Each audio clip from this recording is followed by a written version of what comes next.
Fala, jovem! Eu sou Gabs Ferreira e esse é o Carreira Sem Fronteiras. Tudo pronto para a aventura de hoje?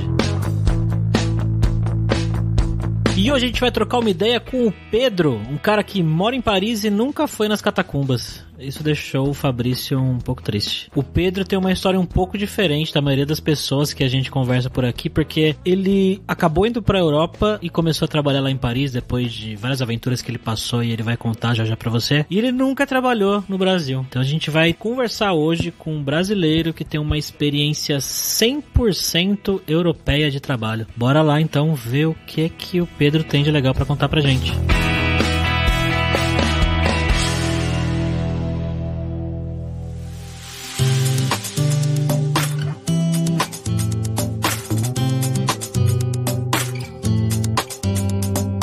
Para essa conversa de hoje, estamos aqui, como sempre, com ele, nosso viajante poliglota, Fabrício Carraro. Fala, Fabrício! Bonjour, Gabs. Vamos voltar à França hoje, mais especificamente a Paris. A gente veio falar aqui com o Pedro. Como é que você tá, Pedro? Joia, e você, Fabrício? Tranquilo, cara. Então vamos lá para esse papo.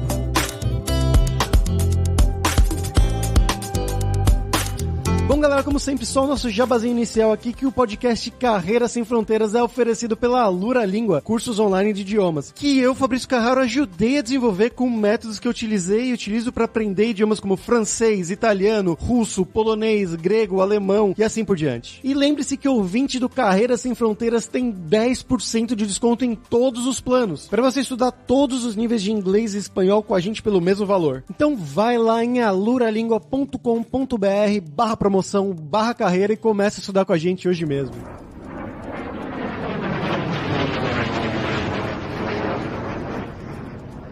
Pedro, pra começar aqui, cara, eu queria que você contasse, pra quem não te conhece, né, quem você é, o que você fez da sua vida, de onde que você é no Brasil também, e como que você foi parar aí na França, cara. Bom, começando a história do começo, sou do Rio, então nascido e criado no Rio, no subúrbio do Rio. Com 19 anos eu fugi de casa pra estudar em Ouro Preto. Estudando engenharia em Ouro Preto, eu tive a oportunidade de fazer um duplo diploma aqui na França, época do falecido Ciências Sem Fronteiras, que me proporcionou a bolsa, na verdade, né, pra vir o primeiro ano, senão não teria condição, e vir aqui no primeiro ano de 2014. Comecei fazendo um curso de francês em junho, julho, agosto. Em setembro, comecei as aulas na escola de engenharia. Na escola de engenharia, eu sempre objetivei, assim, fazer um duplo diploma. Continuei um ano, assim, até 2015, meio de 2015, onde eu tive que conseguir um estágio. E a escola aqui é obrigatório, né? Cada ano letivo você tem um estágio pra fazer no final, pra validar o seu ano letivo. Eu fiz um primeiro estágio aqui em Paris. Segundo, fiquei mais um ano, até 2016, onde eu formei aqui. Formei aqui em setembro de 2016, no norte da França, em uma cidade próxima a Lille. E depois voltei ao Brasil,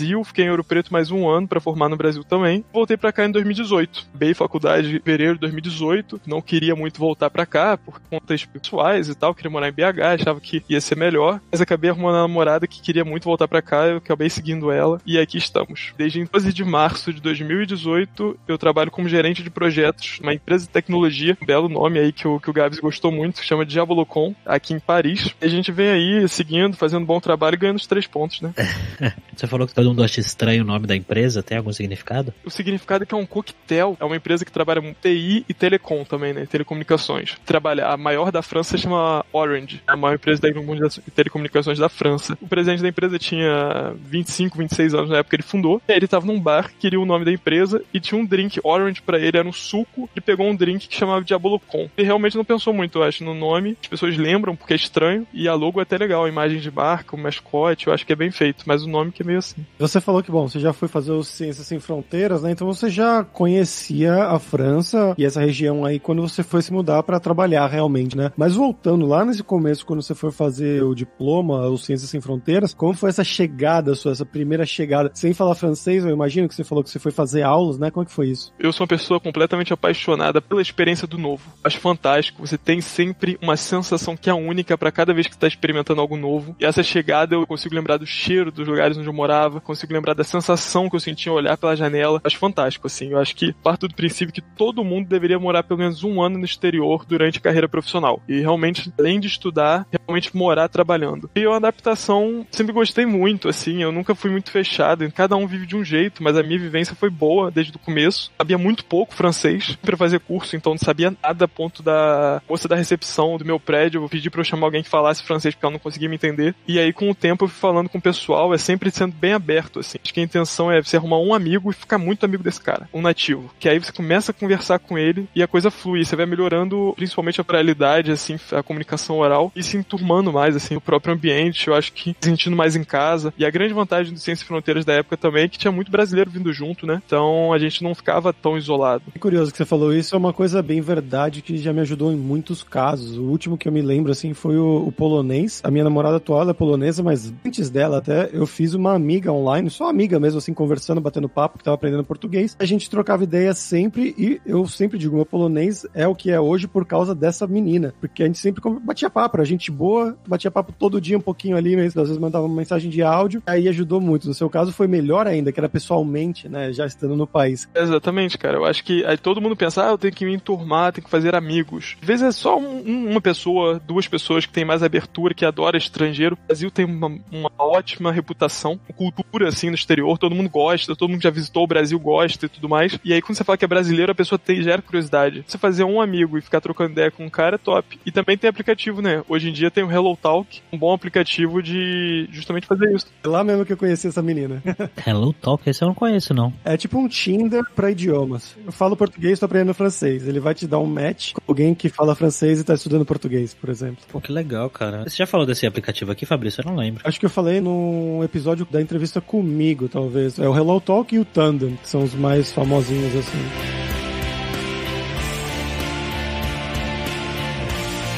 Cara, quando você mudou pra aí, foi quando mesmo? Quanto tempo faz? 2018? Eu mudei pra trabalhar mesmo em março de 2018. E quando você se mudou, você já tinha lugar pra morar? Foi fácil encontrar? Como é que é isso aí em Paris? Eu já tinha um contrato de trabalho, né? Eu consegui um emprego à distância do Brasil, fazendo entrevista à distância, que acontece. O pessoal tem dificuldade de realmente acreditar que isso acontece e tudo mais. Tem empresa que vai te recusar a candidatura e todo o processo seletivo à distância, e tem empresa que vai aceitar, é normal. Aí quando eu cheguei aqui, eu vim com o Airbnb. Então a primeira coisa que eu falei é que eu tenho que ter lugar pra ficar 3 meses. Então eu peguei minhas economias, paguei um Airbnb, na verdade paguei 2 meses de Airbnb. Nesses 2 meses eu preciso achar um apartamento. Chegando aqui, eu vim encontrar um apartamento logo aqui. Não tinha lugar pra ficar. Tinha alguns amigos da época de faculdade, isso facilita, dá uma segurança, né? Tinha falado com eles, qualquer coisa eu vou bater na sua porta. A empresa também ajuda um pouco, dá alguns conselhos, me dava umas dicas assim, onde que eu podia procurar um apartamento. Acabei achando por conta depois, mas você tem um certo auxílio também. Você mencionou que você fez o processo seletivo tudo do Brasil mesmo, via internet. Como é que foi isso? Eles que te acharam, você que tava mandando diariamente?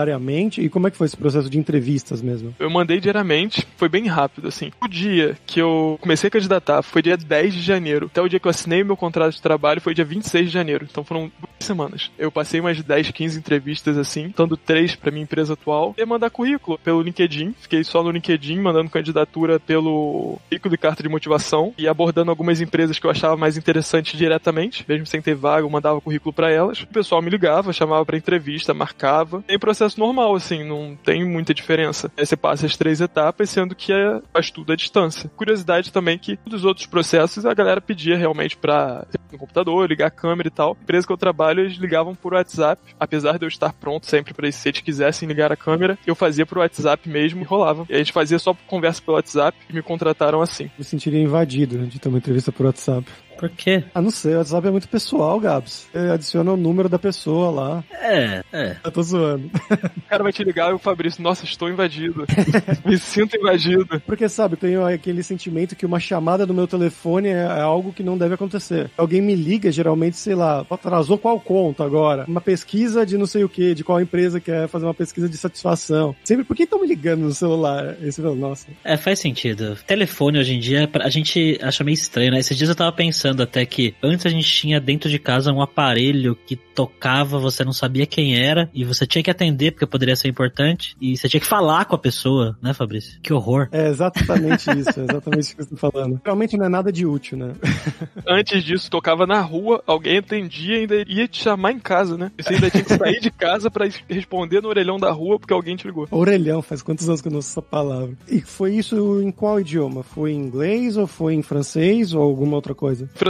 Em francês, sempre em francês. É claro que durante a entrevista eles testaram meu inglês também. Isso depende da vaga, né? O meu trabalho hoje é muito relacionamento com cliente. Eu sou gerente de projetos onboarding cliente, eu faço um onboarding de clientes e faço pre-sales, pré-venda, né? Eu vou com os comerciais, com os sales. Uma empresa que faz uma licitação. Resposta à licitação, a gente vai junto também pra responder em tudo mais. Então a gente não pode realmente, quando tá na França, não pode não falar. Quando você tem tanto contato com o cliente, você não pode não falar muito bem francês. Então a entrevista toda era em francês, com uma parte também em inglês. Então é muito diferente de muitas pessoas que a gente teve aqui no podcast, né, Gabs? Que a maioria das vagas que a gente falou, realmente a pessoa falava inglês, que era o idioma da vaga. Aqui o seu idioma realmente é em francês. Tem um amigo meu aqui que trabalha aqui só em inglês, assim, ele tem 3 anos que ele tá aqui, o francês dele é básico, porque ele também nunca correu muito atrás por conta, ele fica falando, o trabalho dele é muito técnico, trabalha na Technip, não sei se vocês já ouviram falar, é de petróleo, tecnologia de águas profundas e tal, e o trabalho dele é tão técnico que ele não precisa falar francês, tem muita gente que é assim, mas não é o meu caso. Eu não sei, posso estar errado, mas parece que França é um dos países que ainda não adere tanto o inglês como idioma nas empresas, como outros lugares, por exemplo, Alemanha, Holanda. Posso estar falando besteira, né? Mas é o que eu disse, a impressão das pessoas que eu já conversei aqui. Você tem essa sensação também, Pedro? Eu tô viajando. Com certeza, sim. Defesa da língua francesa é muito grande. E da escola, eles aprendem muito francês, assim, literatura francesa. Todos os grandes autores franceses, eles leem livros, assim, que a gente tem coragem de chegar perto, de tão extenso que é, tão difícil. E eles valorizam muito a cultura pela língua. A língua francesa como uma parte muito importante. Você tem investimentos como a Aliança Francesa, que é a maior rede, eu acho, que pertence ao Estado francês, né? Difundir a língua francesa no exterior. Em inglês você não tem isso, você só tem cursos privados. E na França o Estado investe muito nisso. Acaba que isso reflete na economia, reflete em tudo. Tem uma coisa também, tem essa característica de defender a língua, e outra também que francês tem vergonha de falar inglês pra caramba. Não gostam, eles acham que falam mal e muitos se sentem desconfortáveis. E eles acham que aprendem um francês ruim na escola, que é verdade. Na escola que eu digo é até a faculdade, porque a escola aqui, ensino superior de engenharia é chamado de escola também. Então eles não se sentem muito confortáveis quando você tá falando alguns, né? Startup bem menos. Empresa de tecnologia, você fala muito mais inglês, muito mais gente. Na minha empresa são 60 pessoas e 5 nacionalidades diferentes. Pra vocês terem uma ideia. Então a gente fala muito mais inglês também. As empresas mais tradicionais, é mais difícil você falar inglês justamente porque as pessoas sentem, outras gerações se sentem envergonhadas e tal de falar inglês. Como foi o processo de visto com tudo isso? Porque você tinha o diploma daí do país, né, da França já. É aquele diploma sanduíche, o nome ou não? É, exatamente. Pode falar que é sanduíche. Sim, é duplo diploma, né? Você precisou de algum visto especial por ser brasileiro? Você tem cidadania? A empresa se virou com tudo isso? Mandaram você fazer? Como é que foi? Então o visto chama passaporte talento. É para pessoas que têm nível superior, que vêm para áreas de carência de mão de obra na França. Sempre quando você vem trabalhar numa startup, numa empresa de tecnologia, você tem uma facilidade de visto grande para das outras pessoas. Você vem, por exemplo, o colega que eu divido apartamento hoje, ele é engenheiro civil. O visto dele é um visto normal de trabalho. A empresa trata ele, que muita gente acredita, na verdade, que você tem que ter um visto para tentar arrumar um emprego, na verdade é o contrário. Maioria, 99% dos vistos de trabalho para a França, tem que ter um emprego para depois você justificar o seu pedido de visto. O Thiago, por exemplo, que mora comigo, ele também estudou em Ouro Preto, ele é engenheiro civil e o visto dele é um visto normal de 1 ano. A empresa teve que entrar com um pedido aqui na França, justificar para o Ministério do Trabalho porque estava querendo contratar ele, depois enviar para o órgão internacional aqui na França, que depois enviou para o consulado. Esse percurso todo leva em média de 2 até pode chegar a 4 meses, dependendo da região, dependendo da época. Entretanto, o nosso visto de quando você vem trabalhar em empresa de tecnologia, pode pegar ele em 2 semanas. O meu saiu em 2 semanas. O meu que atrasou minha vida, porque eu não tinha percebido que o meu passaporte estava para vencer. Se você já está se programando, que está ouvindo a gente, trabalhar no exterior, preste atenção na data de vencimento do seu passaporte. Não pode ser menos de 1 ano, pelo menos. 1 ano e mais 3 meses. Aí eu peguei meu passaporte, pedi o visto, é eu que pedi. Eu só peguei a atestação da empresa falando, não podiam dar o contrato, eles deram uma atestação falando que queriam me contratar. Eu levei no consulado, eles pegaram, botaram lá, 2 semanas estava pronto. Foi bem rápido. Eu tive isso porque eu formei aqui também. Mas se você, por exemplo, o Gabs formou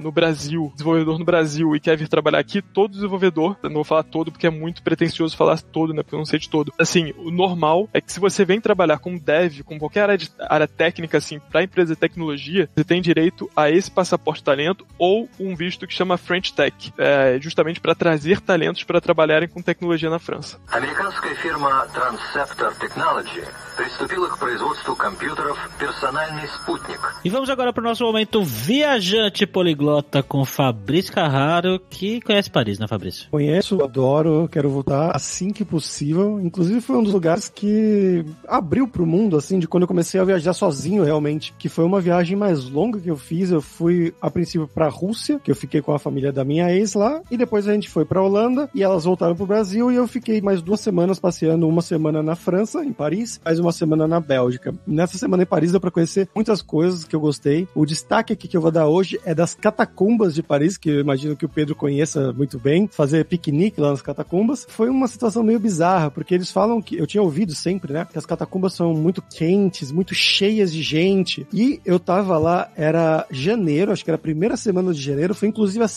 uma semana depois que ocorreu o atentado do Charlie Hebdo, se vocês se lembram, que entraram em um jornal, explodiram, mataram um monte de gente lá, uma coisa tristíssima, e eu tava lá uma semana depois, então tava um clima meio estranho na cidade, era inverno, e aí eu cheguei pra ir lá nessas catacumbas pra ver, você vai, entra debaixo da terra, né, e tava frio e não tinha ninguém, porque eu fui a última pessoa a entrar, ou uma das últimas, na verdade. E aí é basicamente um ossuário gigante, tem quilômetros e quilômetros de caminhos que você vai vendo embaixo da terra, com os ossos, né, de pessoas que morreram em vários períodos. Se não me engano, eu acho que o pessoal começou a ser enterrado lá, acho que era de 1300 ou 1700, agora eu não lembro exatamente da data, mas são ossos de muitos cemitérios que foram jogados, não jogados, mas organizados lá de certa maneira. Em alguns lugares é meio que jogado mesmo, e outros tem como esculturas de ossos de pessoas mesmo, de séculos e séculos atrás. Como eu tava sozinho lá, era bem assustador, que você tava começando a caminhar e de repente você ouvia um barulho na distância. Então era algum outro turista que tava, não sei, 500 metros na minha frente e eu ouvia um barulhinho, ou uma hora que eu fui fazer uma curva e tinha um segurança bem na minha frente, eu quase morri ali. Eu falei, meu Deus,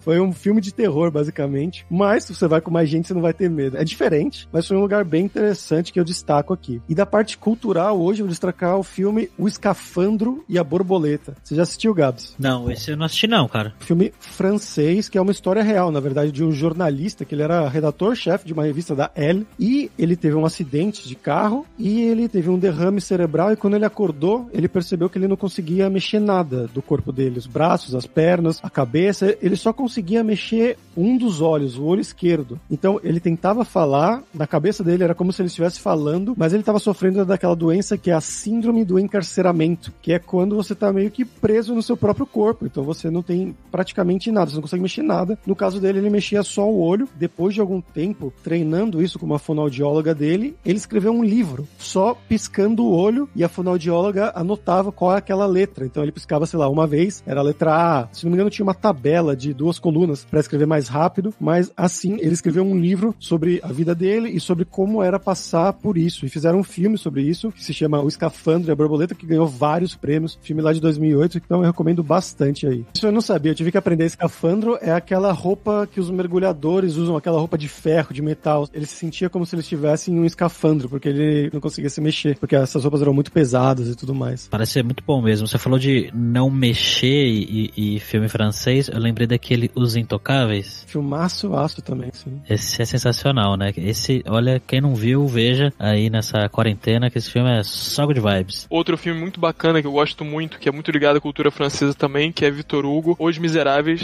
Foi um musical de 3 horas com Jackman e a Anne Hathaway, que ganhou o Oscar. Anne Hathaway, a nova releitura. É fantástico o filme. E outra dica também, falando de dicas de Paris, eu nunca fui nas catacumbas, cara, eu não sei, não sei porquê, mas eu realmente tenho que ir lá. Curiosidade também, se eu não me engano, parte dos ossos foram tirados debaixo do La Halle. Se você chegou aí, Fabrício, você lembra onde é? É um shopping aqui em Paris, um shopping que vai pra baixo, na verdade, ele foi escavado. É uma coisa arquitetônica diferente, assim, é um grande vão na terra, assim. E ali era um cemitério, na verdade. Então parte daqueles ossos também foram para as catacumbas. E hoje é um shopping lá, você pode comprar uma roupa bacana. E outra dica, aqui em Paris, que eu acho muito bacana de ir também, que pouca gente vai, porque não é tão turístico, é mais quem é daqui, quem mora aqui que vai muito, é a Station F. A Station F é a maior incubadora, a maior aceleradora de startups da Europa. Ela é uma antiga estação de trem, metade dela é incubadora de startups, a outra metade dela é uma... que nem São Paulo, tem um lugar em São Paulo que é meio assim, que eu esqueci o nome, porque eu nunca fui, um lugar muito grande, onde tem vários ambientes diferentes, diferente, várias comidas diferentes, muito bonito e muito bacana aqui, é típico, barato, dá pra comer uma pizza boa lá por 8 euros, 10 euros, e é típico programa, assim, rolê de fim de semana aqui pra galera que mora em Paris. E o que você costuma fazer aí, cara? Quer dizer, na época em que você pode sair de casa, né? A gente tá falando aqui do momento, né, onde estamos passando aí pelo coronavírus, Covid-19, caso você esteja ouvindo isso no futuro. Um bunker. Ele tá ouvindo de dentro das catacumbas, na verdade. Né? O que você, como parisiense aí, costuma fazer no seu tempo livre, cara? Fora não visitar as catacumbas. Cara, eu vou muito pra essa estação F, pra esse lugar, porque é um lugar que a gente gosta muito, que dá pra ir com os amigos lá, e tem mesas longas, as mesas com muitas pessoas. A gente vai muito pro quê, que a gente chama pra borda do Rio Sena, muito tradicional aqui também, fim de tarde, principalmente no verão, outono, inverno, que não é inverno, né, porque não tá muito frio pra ficar lá. A gente fica lá com vinho, fazendo piquenique, que é muito tradicional fazer piquenique na rua, ao ar livre, principalmente nessa época de verão. O pessoal tá sentindo muita falta já agora com os fechados. Aí já é uma época que os parques ficam muito lotados, então a gente fica fazendo piquenique em parques e no quê, na borda do Rio Sena também. E alguns rolês turísticos também com minha namorada, a gente vai em alguns museus, de vez em quando a gente gosta de descobrir alguns museus, alguns castelos por aqui que fazem museu também, e viajar no Vale do Loire, aqui também em Paris e na Europa também. Você falou do Rio Sena aí, eu lembro que quando eu era criança eu achava fantástico, eu achava muito legal que os franceses tinham dado o nome do Ayrton Senna pro rio da cidade de Paris, né? Os caras foram malandros mesmo, aproveitaram a hype do cara, a fama do cara, né? Então...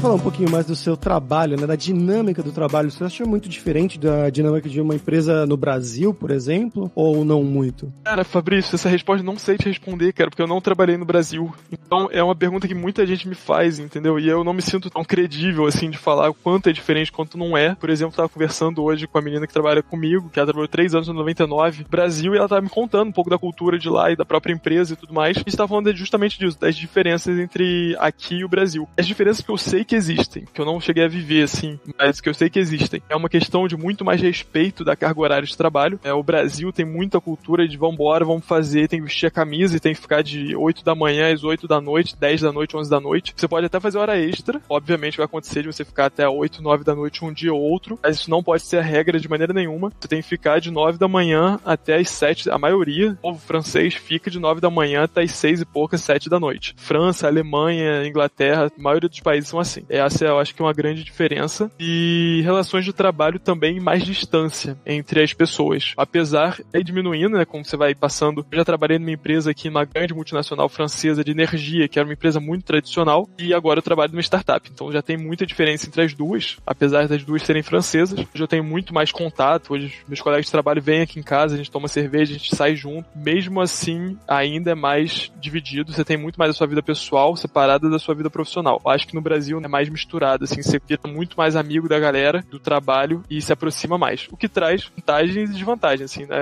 Não é um melhor que o outro em nenhum sentido. Eu acho que isso é diferente, na verdade. Puxou o tema dos amigos aí, né? As pessoas, eu noto isso bem aqui na Europa também, e ninguém gosta de francês. Assim, você vai nos outros países, você vai na Itália, você vai na Espanha, na Alemanha, sempre tem alguém que fala, mas ele fez isso porque ele é francês, então ele é chatinho mesmo, não sei o quê. Você percebeu isso? Como foi a questão de fazer amizades mais profundas por aí? Depende se você tem uma diferença muito grande se você chega em 2 momentos diferentes. Os franceses, como eu vim aqui estudar, eu tenho alguns amigos mais antigos que foram da época de faculdade. Então é uma relação de amizade que foi construída desde aquela época, que o pessoal já é mais aberto, que o pessoal já vai em festa, bebe junto, tudo mais, cria memórias fora de um ambiente sério profissional. Aí quando você chega no ambiente de trabalho, é realmente um pouco mais difícil você se interagir, porque é isso aí, o cara já tem a vida pessoal dele, ali é a vida profissional dele. Pra você chegar a fazer amigos próximos, que trabalham mais em tecnologia, é mais fácil pro pessoal mais aberto. Mas se não trabalha, é ainda mais difícil se conectar com os franceses. Eles são um pouco mais fechados e tem francês que é muito bizarro. Simplesmente bizarro, não dá pra explicar direito. Às vezes ele passa no corredor e te cumprimenta, às vezes passa e não cumprimenta, e aí você fica entendendo porquê, mas não tem um porquê, entendeu? E tem gente que é muito gente boa. Aqui, por exemplo, toda a faculdade, 99% assim, escolas e faculdades, tem que fazer pelo menos 6 meses de experiência no exterior. Isso te dá uma abertura de espírito, assim. Você acaba que que isso ajuda. Então tem gente que é mais aberto, tem gente que é mais fechado. O que eu digo de característica é mais difícil no primeiro momento de quebrar o gelo, mas a partir do momento que você é amigo do francês, ele faz mais questão que o brasileiro. Eu acho que o brasileiro perde contato, lembrar depois de uns anos assim, lembra daquela pessoa que tinha contato ou perdemos contato. O francês, ele faz questão de não perder contato. Te manda mensagem, pergunta se tá bem, fala, vamos marcar uma call, manter a conversa em dia. Faz mais questão a partir do momento que você entrou no ciclo de amigos dele. Acho uma diferença isso. E o resto é muita cultura. Tipo assim, você vem pra cá, muita gente vem pra cá e tem a impressão, é diferente você ser turista e você ser realmente morador. Turista vem pra cá muitas vezes, como eu disse antes, o francês não gosta de falar inglês. O brasileiro chega falando em inglês, que a pessoa sempre dá um bom dia em francês, mal visto. A pessoa fala, você tá desrespeitando a minha cultura, você tá no meu país, você vai ter que pelo menos me dar bom dia em francês. E aí a pessoa que não dá bom dia em francês, ela pode não ter resposta, ela pode não ter uma boa receptividade, ficar com essa imagem negativa. Isso do bom dia eu achei uma coisa também muito curiosa, assim, quando eu tava em Paris, que pra mim era diferente, né? Porque no Brasil você entra numa loja, você vê os seus produtos, acho que eu até contei essa história aqui antes. Entra numa loja, você vê os produtos, se nada te interessa, você vai embora, você não fala com ninguém, tá tudo bem, assim. Na França, em qualquer lugar que eu entrava, tinha alguém, algum atendente, alguma pessoa, bonjour, não continuava, não falava, posso te ajudar, nada, mas só bonjour, e aí eu ia ver as minhas coisas. Eu esquecia de falar bonjour, porque eu tava desacostumado do Brasil. Eu chegava, assim, não falava nada, tava no meio da loja, eu ouvia lá longe, assim, bonjour. Eu falava, puta, eu esqueci de novo, agora vão jogar vinho na minha cara, não sei, vai acontecer alguma coisa, porque eu esqueci de falar bonjour. Mas é uma cultura realmente bem interessante essa de bom dia, é educação, né, mas é uma coisa que eles fazem sempre que eu notei, que é algo que a gente não faz sempre assim no Brasil. Sim. E outra coisa, cara, que a gente generaliza muito, quando a gente vai pro exterior, não sei, tem bastante experiência também em mais países do que eu, Fabrício, mas quando você sempre vai pro exterior, você sempre tende a comparar o seu país com outro país. Às vezes é questão da pessoa mesmo, às vezes é só o ser humano que tá ali na tua frente, que tá sem paciência, que teve mau dia, ou muitas vezes questão de região. Se for pro norte da França, o pessoal é muito mais acolhedor do que Paris, por exemplo. A ideia que a gente tem muitas vezes dos franceses, assim, até em outros países, uma ideia da capital, uma ideia turística, e que muitas vezes não é coerente com todas as regiões do país, com toda a cultura de um país. A gente bota tudo no mesmo pacote, basicamente. Bom, cara, vamos falar sobre dinheiro agora. A gente costuma perguntar para os nossos convidados aqui como que é a relação com grana, onde eles vivem, comparado com o que era no Brasil, né? O quanto ganha aí, quanto ganha no Brasil, não para falar quanto ganha, mas comparar a qualidade de vida e preço das coisas e tudo mais. Você já falou que você não trabalha no Brasil, então não tenho nem como te perguntar isso. Mas conta pra gente como que é a questão da qualidade de vida em Paris, com o que você ganha, sobra dinheiro, é apertado, porque eu já ouvi dizer que Paris é uma cidade cara, né? É caro, mas obviamente vai depender do seu trabalho. O salário médio da França é 2.200 euros. O salário é a média salarial, assim, botando todo mundo junto, diretores de grandes empresas e garçom ou pessoa de caixa de mercado. Todo mundo de diversas classes e maturidades profissionais, o salário médio é 2.200 euros. E um aluguel aqui em Paris, um apartamento para uma pessoa, você pode alugar por uns 700 euros, 800 euros fora de Paris. Dentro de Paris ficaria mais caro. Pode chegar a 1.000 euros, por exemplo, um aluguel de um apartamento. A qualidade de vida, posso usar também como parâmetro, é uma coisa que eu estava realmente tentando explicar para as pessoas que me perguntam isso. Eu usei como parâmetro o carro. O carro é um bem de consumo, eu não ligo muito carro, mas é um bem de consumo que todo mundo consegue visualizar. O salário médio é 2.200 euros. Ok. Traduzindo isso pro Brasil, vezes 6, o euro tá alto agora, né? Vezes 6 dá uns 12 mil reais. Carro, por exemplo, aqui que você vai comprar, tem o Audi A1 aqui é 21 mil reais. Para você comprar o Audi. 21 mil euros dividido por 2.200 euros, você teria que dedicar uns 10 salários seus para comprar esse carro. Se você converter para real, o Audi é uns 140 mil reais. Um Audi A1. Se você converter o seu salário 2.200 euros para real, daria uns 12 mil. Então daria basicamente também 10 salários, 11, 12 salários, você comprar o mesmo carro no Brasil. A qualidade de vida, pro preço das coisas básicas, pode ser parecido com o do Brasil, mas você vai melhorando. Você vai comprando um carro como um Audi, é muito mais acessível. Pessoa que ganha 2.200 euros, ela pode ter um cargo de ensino médio, ganhar esses 2.200 euros e ter um Audi na garagem, coisa que no Brasil não acontece muito. Não tem tanta desigualdade social, então você não tem alguém ganhando 3 mil no baixo da pirâmide, o outro ganhando 20 mil no alto da pirâmide. Vou dar um outro exemplo. Um salário de um desenvolvedor aqui que chega na França, um desenvolvedor em começo de carreira. Desenvolvedor de começo de carreira. Vai ser em média uns 3 mil euros brutos por mês. Dá uns 38 mil euros vezes 12, dá uns 36 mil euros por ano. Falam muito por anual aqui. Uns 3 mil euros por mês você vai conseguir ficar com um salário líquido de 1.200, uns 2.300 euros no final do mês que entra entra na tua conta. Custos fixos, se você mora em Paris, vai dar em média uns 1.000 euros. Sobrar 1.300 euros pra você viver, fazer o que você quiser, na verdade. Isso eu tô falando que você pode gastar mais ou pode gastar menos. Isso, obviamente, é uma média. 1.300 euros por mês que sobra do seu salário, se você tiver 1 ano de experiência, 2 anos de experiência, você realmente tá no começo da sua carreira, que você ganha esses 3.000 euros por mês, senão já aumenta um pouco. Claro que é realmente bem mais alto, apesar da custo de vida ser mais alto também, e uma qualidade de vida muito mais elevada, sim, com relação ao poder de compra. O poder aquisitivo é muito mais alto.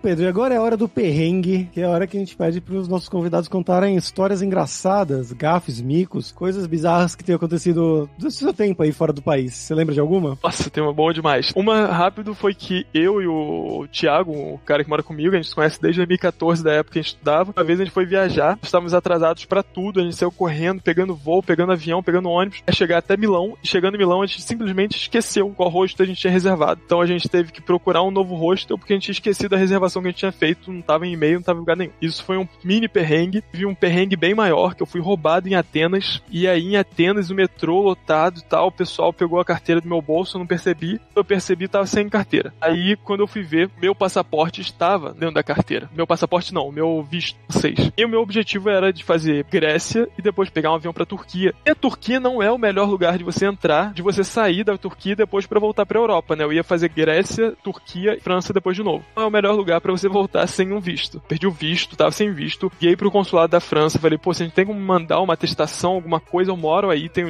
um visto longo, me ajuda, pelo menos eu poder voltar pro país, voltar a ficar aí. Aí eles falaram, não, tem que esperar 15 dias. Eu ia perder todas as minhas passagens de avião, todas as minhas diárias eu ia perder, ia ter que fazer novas na Grécia pra poder ficar esperando o visto e voltar pra França. Que aí eu tive a brilhante ideia, assim, ligar pro consulado do Brasil. Falei, cara, vou avisar que eu tô aqui, vai que alguém pode me ajudar em alguma coisa. Eu liguei pro consulado do Brasil na Grécia, aí o cara falou, cara, tenta procurar nos achados perdidos do metrô. Aí eu falei, não, teria que dar muita sorte, mas vamos lá, né? Eu e os meus amigos que estavam comigo na época, a gente procurou nos achados perdidos do metrô, o metrô mandou a gente pro outro lugar, daí a gente chegou lá, o visto tava lá, cara, a carteira tava lá vazia, sem dinheiro, sem cartão, já tinha bloqueado tudo, mas o visto tava lá, aquele alívio, a sensação de felicidade que você não sabia nem que existia, poderia existir na face da Terra. E aí, peguei meu visto, continuei minha viagem, tive que pedir outro cartão, pegar dinheiro emprestado com amigos e depois ir transferindo pra eles, mas deu certo. Consegui até o final, peguei meu visto, peguei o avião na Turquia e voltei pra França. Perrengue, um baita susto.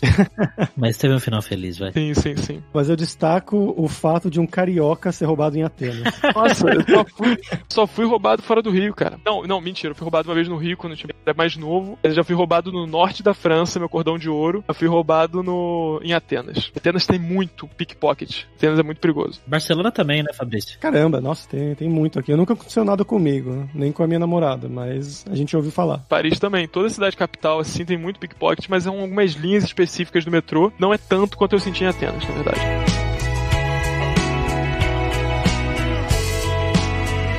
Bom, fechou, cara. Quer divulgar o seu trabalho, alguma rede social, alguma coisa sua? Parece que você leva brasileiros aí pra França, é isso mesmo? Desde que eu vim pra França, assim, comecei a entender um pouco como vir trabalhar aqui, qual é esse processo. Criei um curso que chama Dossiê França, no Instagram também, e que a gente compartilha muito conteúdo gratuito. Tem também o curso pago, pra você conseguir encontrar um trabalho aqui na França. Tipo, passo a passo de construir currículo, carta de motivação, como funciona os processos de visto, e principalmente uma gama muito forte, assim, uma parte muito forte sobre entrevista. Como você faz uma boa entrevista de emprego aqui pra França. Aí se quem quiser seguir também, seja muito bem-vindo. Mandar pergunta por lá, eu fico à disposição de todo mundo, a gente troca muita ideia, e acaba que todo aluno vira muito amigo, a gente acaba criando uma comunidade brasileira aqui na França muito legal. E também para os desenvolvedores que nos escutam, a gente está lançando uma plataforma de empresas para startups francesas contratarem devs brasileiros. E aí, se vocês tiverem interesse em fazerem projetos aqui para a Europa, criarem um network europeu, o trabalho é 100% remoto do Brasil, com horários flexíveis. Se tiverem interesse, é sambaandcode.com. Você se conecta lá, manda um e-mail pra gente, que a gente também pode te adicionar na plataforma. É uma plataforma, o objetivo é ser muito qualitativo e acompanhar os desenvolvedores nesse processo de encontrar bons clientes que têm bons desafios técnicos para eles, que consigam se desenvolver tanta mão de obra no Brasil quanto o mercado de tecnologia na França.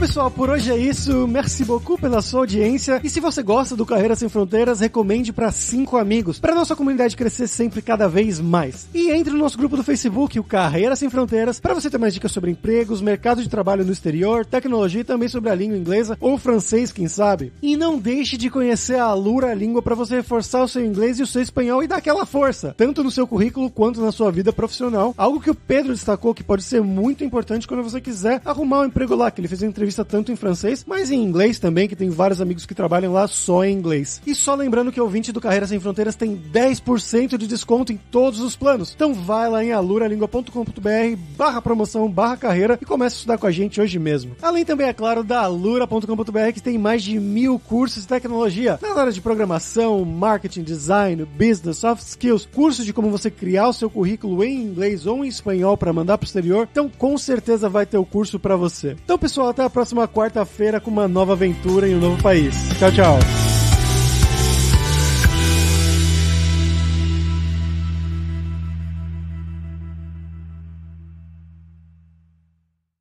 Este podcast foi editado por Radiofobia, podcast e multimídia.